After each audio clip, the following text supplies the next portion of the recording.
Kung nais mong malaman ang mga katotohanang hindi tinuro ng simbahan o paaralan, narito ka sa tamang lugar. Sa channel na to, buksan ang isip, simulan ang paglalakbay. Panoorin natin ang video ng Mensahero ng Silangan.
Masayang bati ulit mga Ophirians. Sa mga new subscribers, welcome to Ophirian Heritage Conservatory. Ipapakita natin ngayon ang mga gawain ng serpent seeds na hindi nakikita ng karamihan.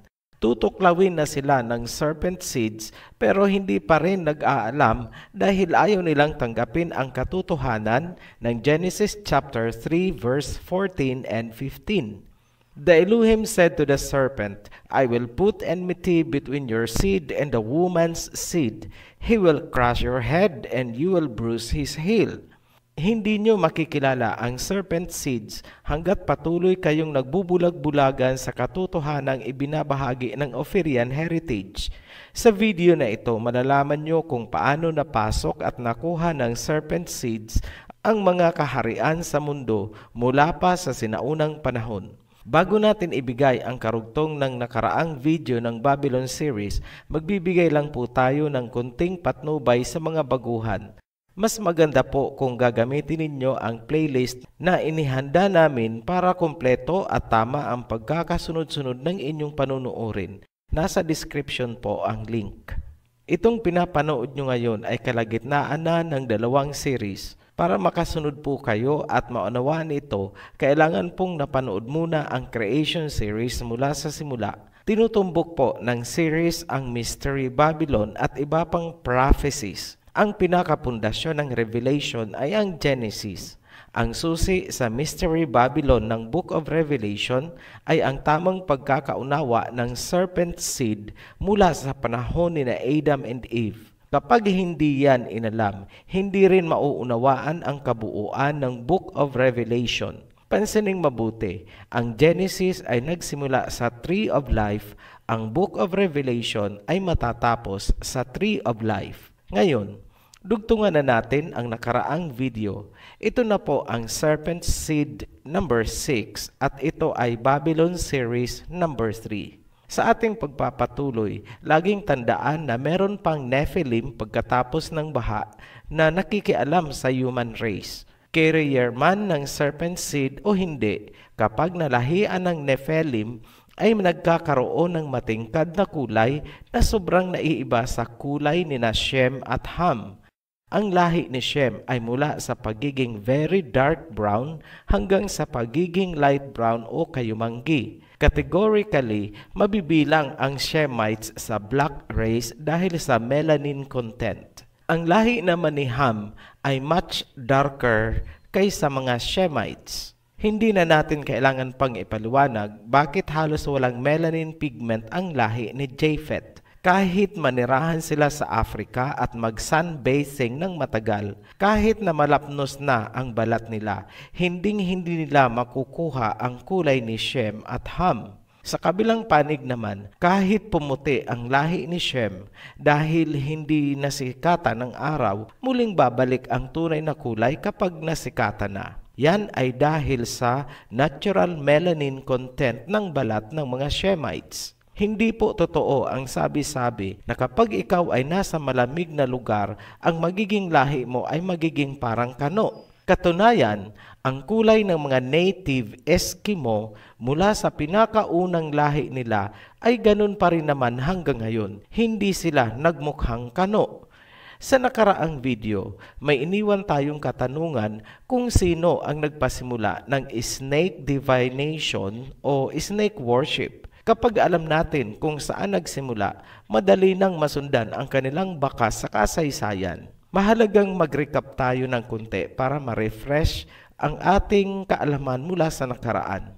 Naipakita natin sa mga lumipas na video na sina Ama ang snake carrier na direktang nanggaling sa lahi ni Cain. Ang serpent gene ay taglay ng mga anak ni Ham at ito ay nabuhay kay Cainaan. Kung hindi ito lubusang nauunawaan, payo namin balikan nyo ang nakaraang videos ng Creation Series. Ngayon, bakit natin ito binibigyan ng diin sa pagtatalakay? Kasi maraming naglipa na ngayon ng mga literature na iniuugnay ang mga Semitic sa snake worship. Ang basihan, dahil natagpuan daw sa Israel ang mga artifacts na ginagamit sa snake cult. Mabenta ang istorya na yan sa mga hindi alam ang pinakamalalim na pinagmula ng serpent seed sa panahon pa lang ni Adam and Eve. Kung natatandaan pa, si Cainaan ang naunang umukupa sa lupain ng Israel. Nakuha lang ng lahi ni Jacob ang lupain noong lumabas sila galing ng Egypt, panahon na ito ni Moses. Kinailangan pa munang bawiin ng 12 tribes of Israel ang lupain mula sa mga Canaanites. Ang tamang chronology ng Biblia ay nagpapatunay na yung mga snake cult artifacts ay galing sa mga Canaanites at Babylonians. Hindi po sila Semitic dahil lahi sila ni Ham na anak ni Naama. Ang Semitic ay lahi ni Shem. Pangalawa, ang mga Semitic or Shemites na lahi ni Shem ay hindi sumasamba sa serpent dahil hindi naman serpent seed ang mga Shemites. Kung meron mang Shemite na naimpluwensyahan, hindi pa rin nararapat sabihing ang snake worship ay Semitic origin.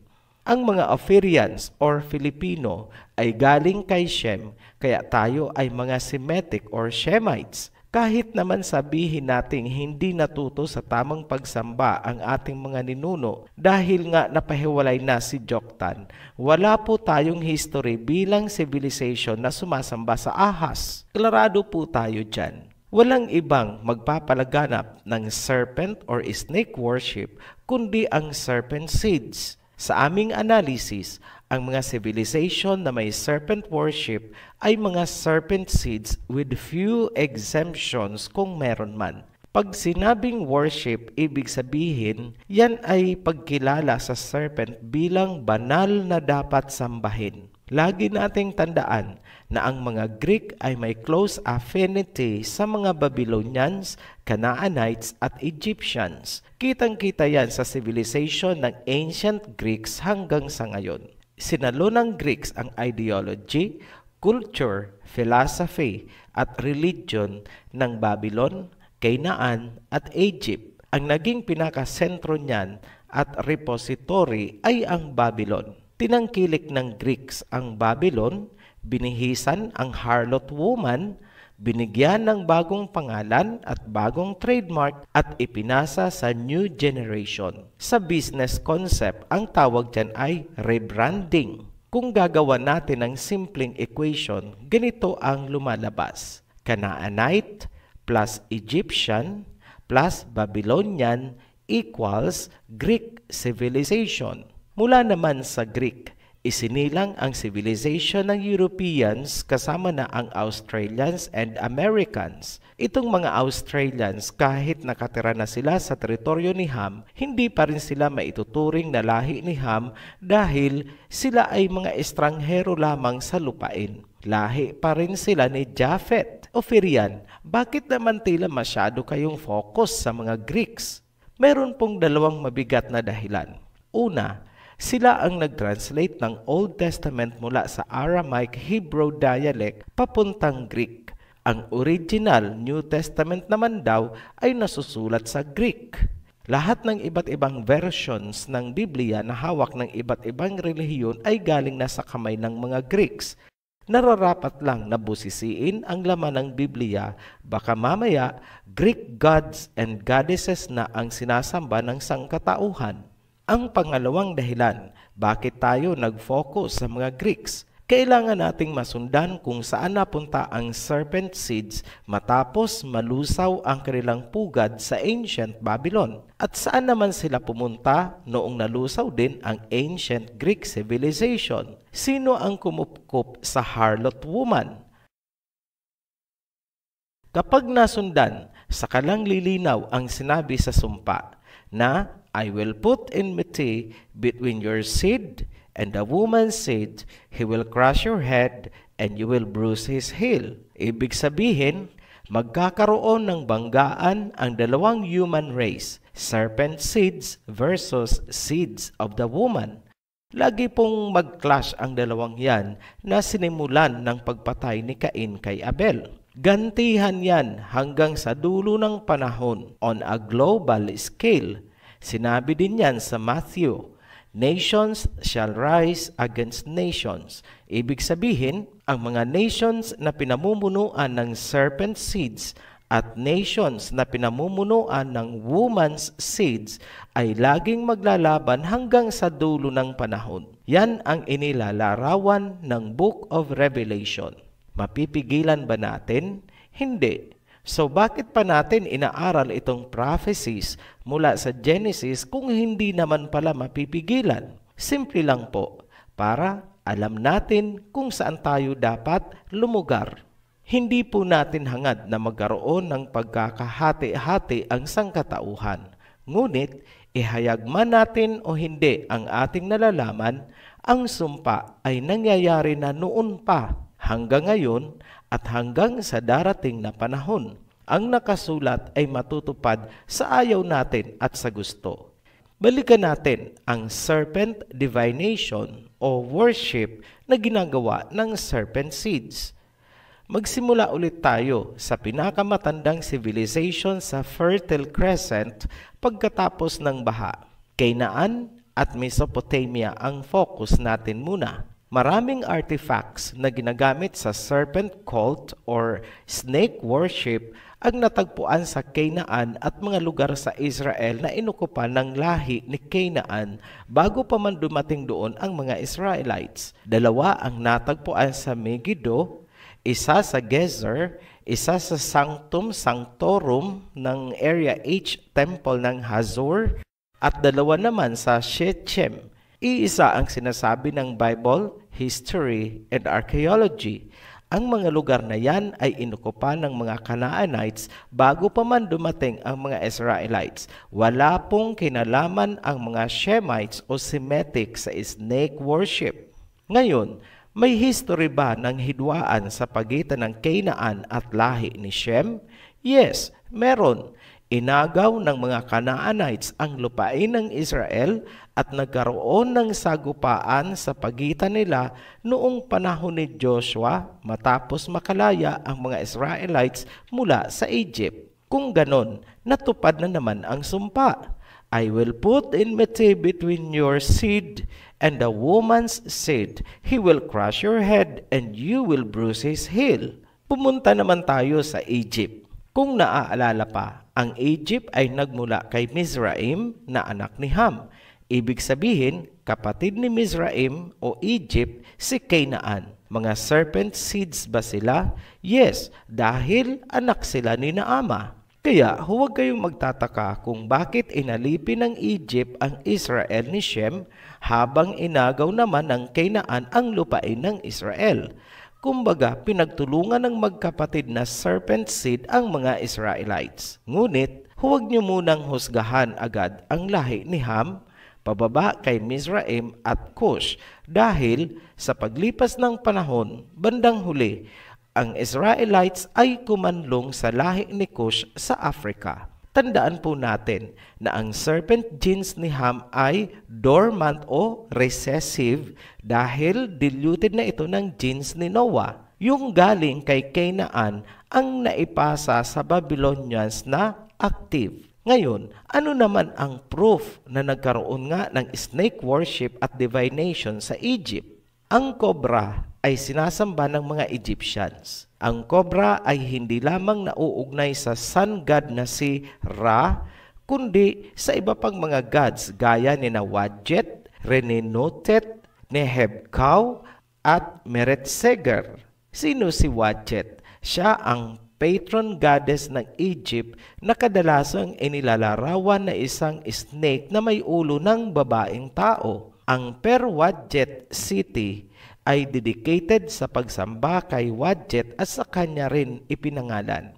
Ang simbolo ni Wadjet na tinawag na Ureus ay matatagpuan sa royal crown ni Ra at sa headdress naman ng Pharaoh. Tandaan niyo po, itong Ra ay God of the Sun. May kaugnayan yan sa sun worship na tatalakayin natin ng hiwalay. Ang isa pang God na may kinalaman sa serpent worship ay si Meretseger at nauugnay naman kay Osiris, ang god of the afterlife ng mga Egyptian. Ang ibig sabihin ng Meretseger ay she who loves silence. Kung kaya siya ay itinuturing na goddess ng mga libingan. Malaki po ang naging epekto nitong sina Ra, Osiris, Amon, Horus at iba pang mga gods and goddesses sa modern day religions. Mag-integrate na po tayo ng information tungkol sa Egypt. May pyramid ba ang Egypt? Of course, yes. May mga obelisk? Yes. May serpent worship? Yes. Nagkaroon ba ng hidwaan sa pagitan ng Egypt at lahi ni Shem or seed of the woman? Yes. Inalipin ng mga Egyptians ang mga Israelites. Kung ganon, nagkaroon na naman ng katuparan ang sumpa ng Genesis. I will put enmity between your seed and the woman's seed. He will crush your head and you will bruise his heel. Ngayon, puntahan na natin ang Mesopotamia. Huwag po kayong malito. Ang Mesopotamia ay malaking region sa Fertile Crescent kung saan matatagpuan ang Sumer at Babylon, ang pinakasentro ng civilization. Sa Mesopotamia, meron silang tinatawag na Ningizida, Lord of the Good Tree. Ito ang Mesopotamian god of vegetation. Ayon sa Sumerian mythology, siya ay isang serpent na ang ulo ay tao. Ngayon, ano ang ibig sabihin ng Lord of the Good Tree? Sino ang Lord at ano ang tree na tinutukoy? Ang tinutukoy nilang Lord ay ang serpent. Ibig sabihin, ang tree ay ang tree of knowledge of good and evil. Ang essence ni Ningishida ang sinisimbolo ng Caduceus. Ano naman ang Anunnaki?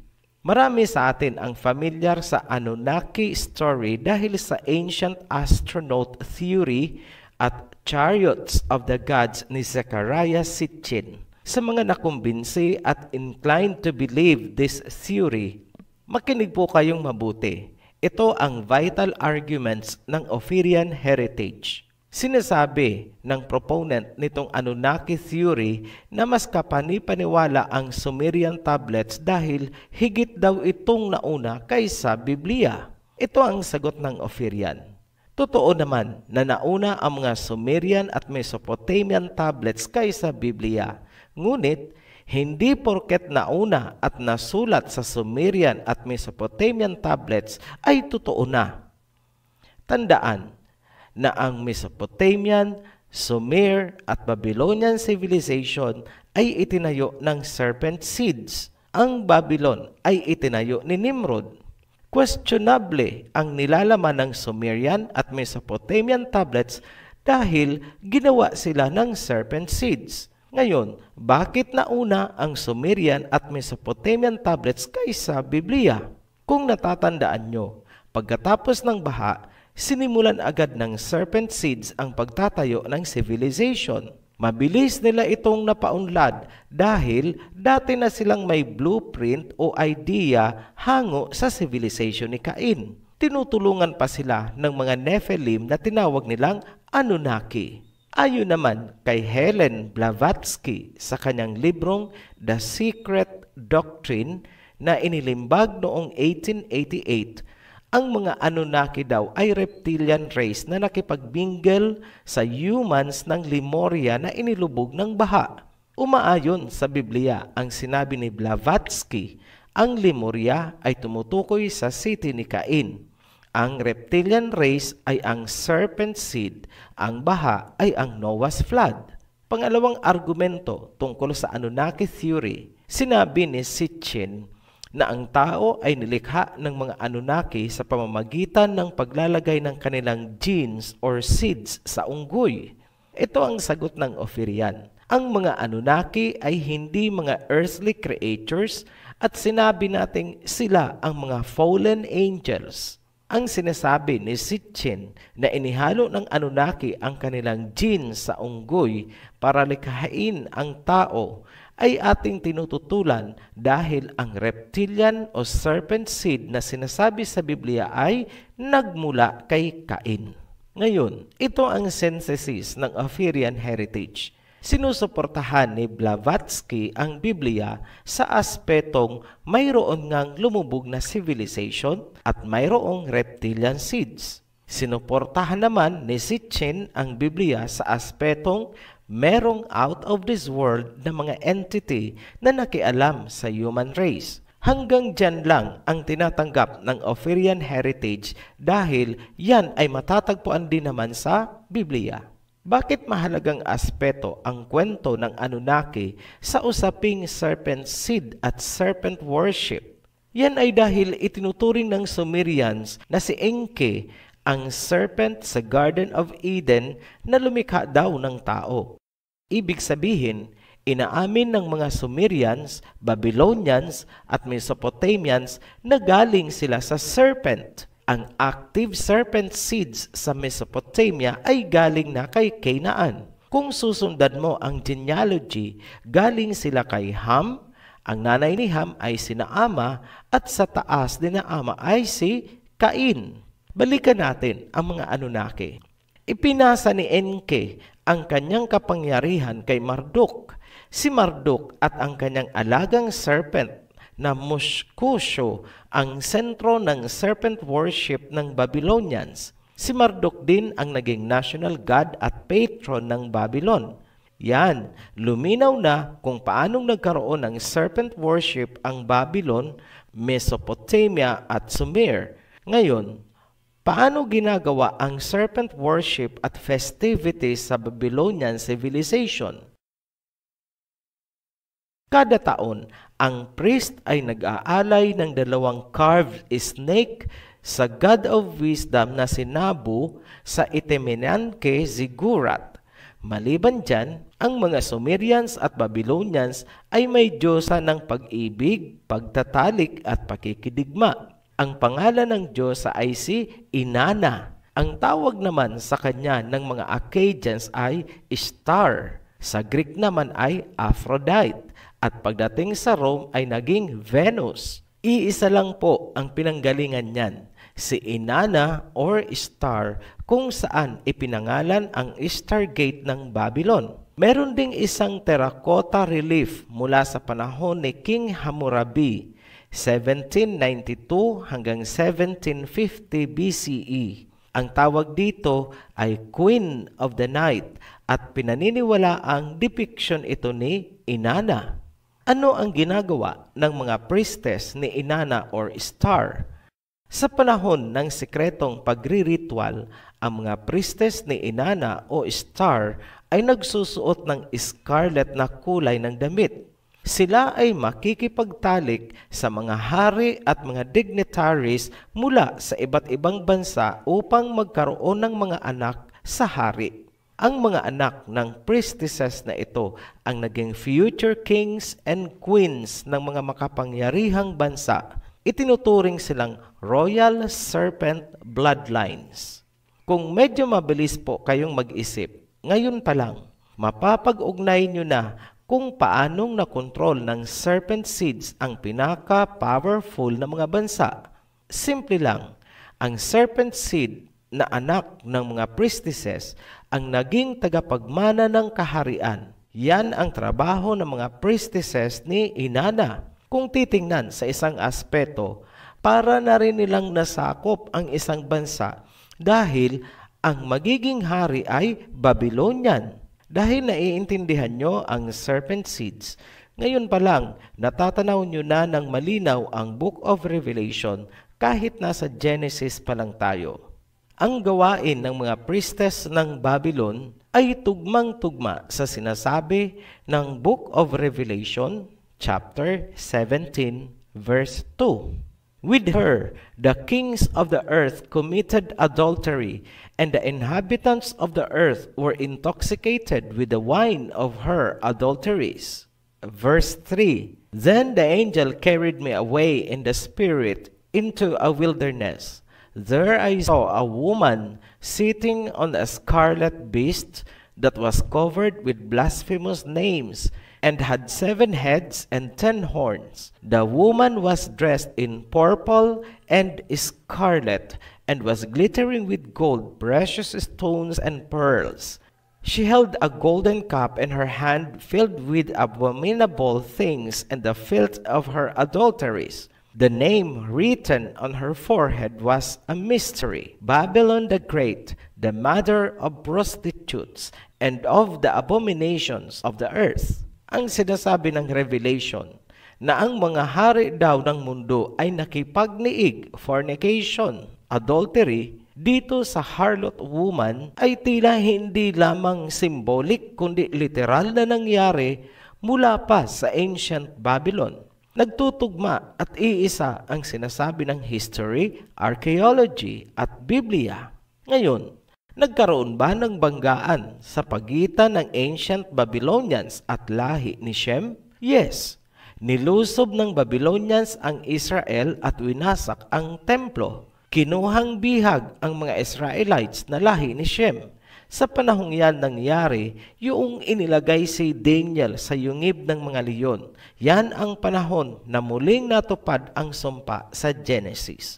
I will put enmity between your seed and the woman's seed. He will crush your head and you will bruise his heel. Ngayon, mag-pass forward tayo. Sino ang sumalo ng culture ng Babylon? Greece. Pinaghalo-halo nila ang belief system ng Egypt at Babylon at yung sa kanila. Beware, maraming modern religions ang tumangkilik ng Babylonian worship. Nasa kanilang mga songs of praise, bukang bibig nila ang mga blasphemous at abominations na ipinagbabawal sa Biblia. Dahil dyan, may mahigpit na babala sa Biblia, Revelations chapter 18 verse 4. Then I heard another voice from heaven, Come out of her, my people, so that you will not share in her sins, so that you will not receive any of her plagues. Yan po ang warning po sa atin. Lumabas daw tayo sa Babylonian system. Kung yan man ay religion, civilization, ideology, o kung ano paman. Come out of her, my people. Yan po ang ibig sabihin ng Revelations chapter 18 verse 4. Ang snake or serpent worship at divination ay kumalat. Meron sa Mesoamerica, prominente din sa mga Aztecs, meron sa China, Cambodia, Africa, at halos buong mundo. Very logical to assume na lahat yan ay nagsimula sa oldest human civilization sa Mesopotamia pagkatapos ng baha. Kung ang mga date niyan ay mas matanda pa sa baha, then iisa lang ang pwedeng panggalingan, ang civilization ni Cain na inilubog ng baha. Gaya ng sinabi natin kanina, kailangan nating mag-focus sa Greece dahil sila ang sumalo ng Mystery Babylon. Katunayan, tinangka pa ni Alexander the Great na muling itayo ang Etemenanke Ziggurat o yung Tower of Babel. Ngayon, ipapakita namin kung paanong nag-integrate ang serpent seed civilization sa mga Greeks. Importante yan dahil ang mga Greek ang nagsalin ng Old Testament at sinasabi ng mga Western scholars na ang original New Testament ay Greek. Kung i-research nyo naman, ang cradle of Western civilization ay Greece. Ang Minoan civilization ang pinakauna at advanced civilization ng Europe. Ilalahad namin ang serpent worship ng mga Greek at pagkatapos may ipapakita kaming isang pangyayari sa Biblia na sobrang Greek ang pagkakagawa. Ang Greek oracles ang nagpatuloy ng tradisyon na pagsamba sa Egyptian cobra goddess na si Wadjet. Huwag pong kalilimutan na Egypt at Babylon ay iisa lamang kung pag-uusapan natin ang snake worship. Kung ano ang meron sa Egypt, yun ang nagsimula sa Babylon ni Nimrod. Isang napakapopular na pangalan sa ancient Greece ay si Alexander the Great at ang kapatid niyang si Cleopatra.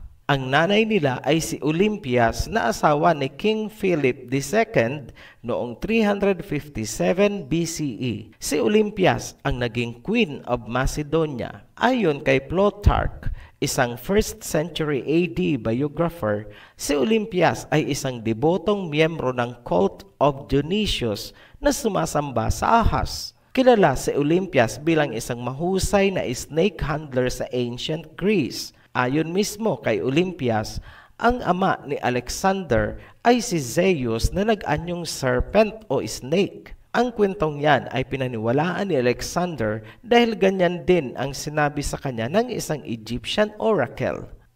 Sinabi natin sa naunang video na ang serpent civilization ni Cain na muling binuhay ni Ama pagkatapos ng baha ay nasusuklam sa Creator at sa seeds of the woman. Gagawin nila ang lahat ng abominations, blasphemies, at panlilinlang sa mga tao bilang pagre-rebelde sa Elohim. Gumawa din sila ng sariling version ng creation, at ang bida ay ang serpent. Nabanggit na namin yan sa nakaraang video, ngunit bilang pagbibigay diin sa ginagawa nilang snake worship, muli naming babanggitin dito. Sinasabi ng mga Greeks na ang serpent ang nagbigay ng kaalaman sa mga tao upang makalaya sa sakim at malupit na iluhim. Para sa mga Greeks, ang serpent ang nagbibigay ng kalayaan, karunungan, kagalingan at kaligtasan para sa sangkatauhan. Yan ang kanilang iniingatang doktrina habang tinatranslate nila ang Biblia mula sa Aramaic Hebrew papunta sa Greek. Ngayon, bibigyan namin kayo ng palaisipan. Sa Genesis, ang serpent ay nauugnay sa panlilinlang, kapahamakan at kamatayan ni Adam and Eve at ng buong sangkatauhan. Ang icon ng fall of humanity ay ang serpent. Ngunit, pagkatapos ng baha, bumangon ang Zeus religion ng mga Greeks. Ginoglorify nila at sinasamba ang serpent. Para sa kanila, ang serpent ang nagbigay ng wisdom, karunungan, at kaligtasan. Katunayan, ang serpent ay simbolo nila ng kalusugan at kagalingan. Kumusta naman ang credibility ng mga Greek translators ng Biblia? Hindi ba't kahit ang Nephilim na ang ibig sabihin sa Hebrew ay fallen ones, ay ginawa nilang gigantes o giants para hindi raw maapektuhan ang kanilang mga gods and goddesses? Paano kaya kung ang sinasamba nilang serpent naman ang apektado? Hindi kaya baguhin din nila ang totoong nilalaman ng Biblia?